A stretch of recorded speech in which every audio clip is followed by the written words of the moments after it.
नमस्कार, प्रणाम भैया।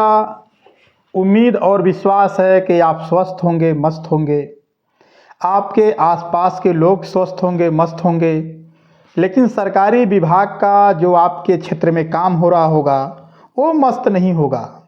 जैसे में बिजली का रीडिंग, बिजली विभाग का काम, बिजली विभाग का वसूली, ये मस्त नहीं होगा। तो आइए थोड़ा सा हम लोग सोनभद्र के, मिर्ज़ापुर के क्षेत्रों में जो हो रहे भ्रष्टाचार हैं उन पे थोड़ा चर्चा कर लेते हैं। हमने सोशल मीडिया के माध्यम से, न्यूज़ के माध्यम से कई जगहों पर सुना भी, वीडियो में देखा भी।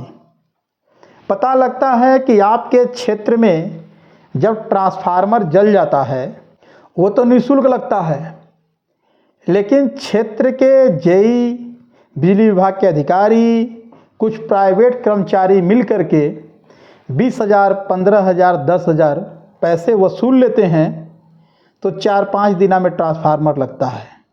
और आपके घर के सामने, आपके घर के बगल में, आपके घर पे अगर मीटर लगा है तो महीने में या 2 महीने में जब बिजली विभाग का कोई अधिकारी रीडिंग करने जाता है, आपसे बिल लेता है, आप जमा भी करते हैं, तो थोड़ा बहुत ऊंच नीच हो तो समझ में आता है। ज़्यादा का अंतर होता है तब ये हजम नहीं होता है। और ज़्यादा में अगर 1,000 के बदला 15,000 हो जाए तो हमें लगता है कि माथा झन्ना जाएगा पूरा, कि यार कहाँ से भरे। आपके गांव में रास्ता बन रहा होगा, रोड बन रहा होगा,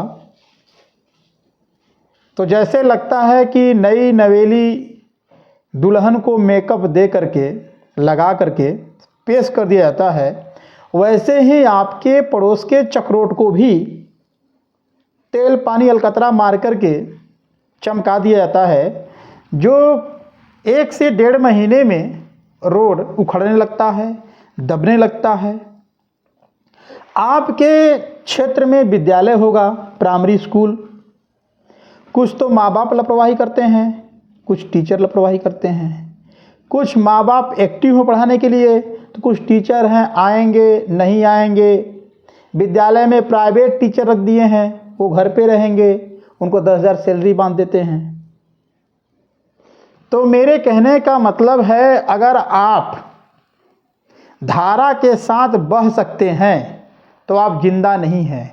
अगर आप धारा के विपरीत यानी भ्रष्टाचार के खिलाफ लड़ना जानते हैं, लड़ना चाहते हैं, तो आप जिंदा हैं। तो आप ही बताइए कि बिजली विभाग के लोग जिस तरह से भ्रष्टाचार कर रहे हैं आम जनता के साथ, कोई खंभा टूटा है या पोल लगा है उसमें पूरा छेद है, उस पर ध्यान बिजली विभाग का नहीं जाएगा, लेकिन आपका बिल बाकी है तो पूरे विभाग का जाएगा। अगर बिजली विभाग किसी प्रकार का आपके लिए गलती कर दिया है, जैसे आपका बिल बेसी बढ़ के आ गया है, उस समय बिजली विभाग में आप जाएंगे, जो मीटर चेक करने आते हैं वो कहेंगे जेई के पास जाओ। अब मैं उनसे पूछता हूं कि जब आप बिजली का बिल वसूलने आए थे तो जेई साहब आए थे कि प्राइवेट कर्मचारी आए थे कि कौन आया था? उनका काम रहता है आपसे वसूलना, तो ये लोग वसूल लेते हैं, लेकिन जैसे ही मामला फंसता है आपके पक्ष में तो आप झन्ना जाएंगे। 6 महीना तक दफ्तर का चक्कर लगाते रहेंगे, लोग आपको दौड़ाते रहेंगे, लेकिन आपका काम वो नहीं करेंगे। ऐसी वाक्याएं अधिकतर पेपर में छपते हैं, सोशल मीडिया पर ज़्यादा सुनने के लिए मिलता है। तो मेरा कहने का मतलब बस इतना ही है, आप अगर जीवित नहीं हैं तो जिंदा होइए। उस मछली से सीखिए कि मछली मरी हुई पानी के साथ बह के चली जाती है, और जो जिंदा मछली होती है वो धारा के विपरीत चलने का प्रयास करती है, चलती भी है। तो आप जिंदा हैं तो भ्रष्टाचार के खिलाफ लड़िए। आए दिन बहन बेटियों के साथ छेड़छाड़ हो जाता है, भ्रष्टाचार हो रहा है, इसका मतलब ये होता है कि हम और आप मुर्दा हैं। आइए मिलकर जिंदा होते हैं, भ्रष्टाचार के खिलाफ लड़ते हैं। एक आम आदमी अगर बिजली विभाग के खिलाफ केस करता है तो उस आम आदमी पर बिजली विभाग के लोग मिल करके केस कर देते हैं कि कोई फोन न उठा सके, कोई आवाज न उठा सके। अगर ये सत्य है तो हमें कमेंट करिए।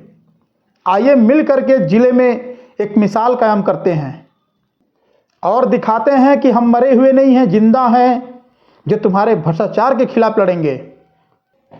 RKS 24 न्यूज़ रविंद्र कुमार के साथ प्रणाम। जय हिंद।